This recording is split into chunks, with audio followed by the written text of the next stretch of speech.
Hello kabayan, magandang araw kabayan. So bago ang lahat kabayan, huwag kalimutan mo subscribe at i-click ang notification bell para makasahan ba doon ng tutorial tips kabayan.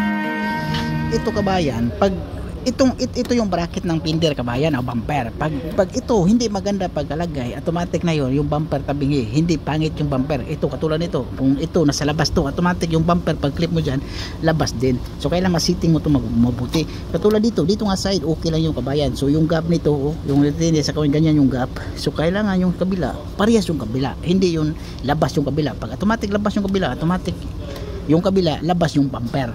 So yan katulad yung kabayan, yung gap dito, ganyan yung gap niya no. Yan, di ba? Pag sa kabila kasi bago yung retainer. Ito yung luma eh. Ito yung bago. So pinalitan natin. So inangat lang natin to sa dito kabayan ito. So inangat natin tapos tinanggal naman natin to tapos nilabas natin yung pinder. Kailangan maparehas ito. Parehas na yan oh. Okay na yan. Pag ilagay natin yung bumper, automatic safety na yan. So maganda yung alignment niya sigurado. Wala paano tanggalin yung bumper niya sa harapan. So ito kabayan, ito. Yan. Ito kabayan, kahit sisirain mo ito kabayan, mayroong bago tayo. Pero wag mong sirain, may Phillips screw dyan, no?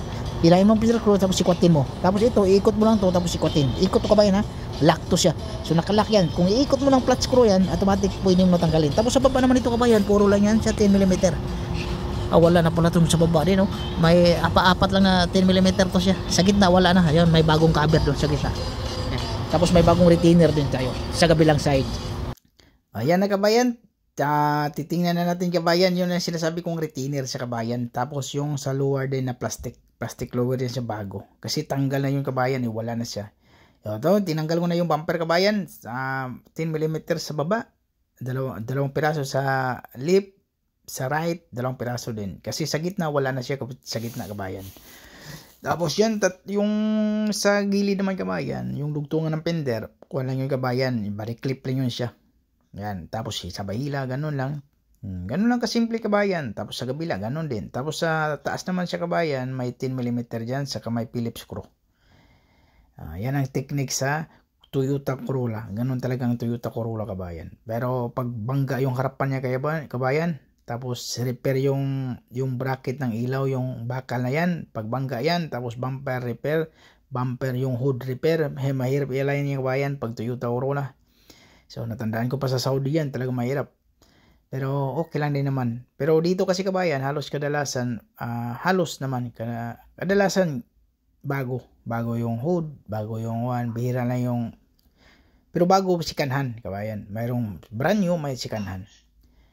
Yan kabayan, tanggal na siya kabayan. Mayroong clip doon sa taas, sa may, nakita mo yung grill kabayan sa baba, nakakonekta doon sa steel bumper support niya kabayan. Toyota Corolla to kabayan ha. Magpalit tayo ng bumper. So paano palitan yung bumper? Ito kabayan, i-share ko pala sa inyo kabayan. 2012 model kabayan. Ito kalawang na to siya kabayan. I-repair na natin to.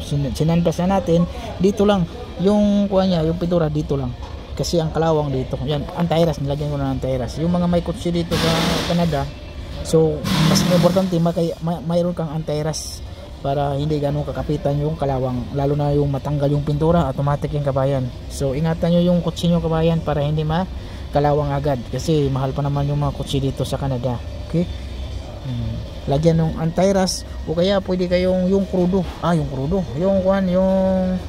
yung change oil nyo, pwede kayong yung change oil, tapos yun ang ipahid nyo para sigurado kabayan, lalo na yung sa mga kanto-kanto kabayan, pahiran nyo sa loob lang, huwag nyo makita yung sa loob lang para sigurado hindi kayo kakalawangin. Yan, okay na to.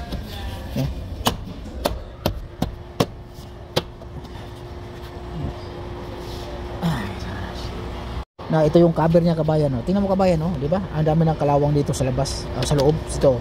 Yun dahil sa butas yung kabayan Pero okay na yan kabayan, kasi nilagyan ko ng anti-ras yan. Yan katulad yan, papasukin kasi yan Yan.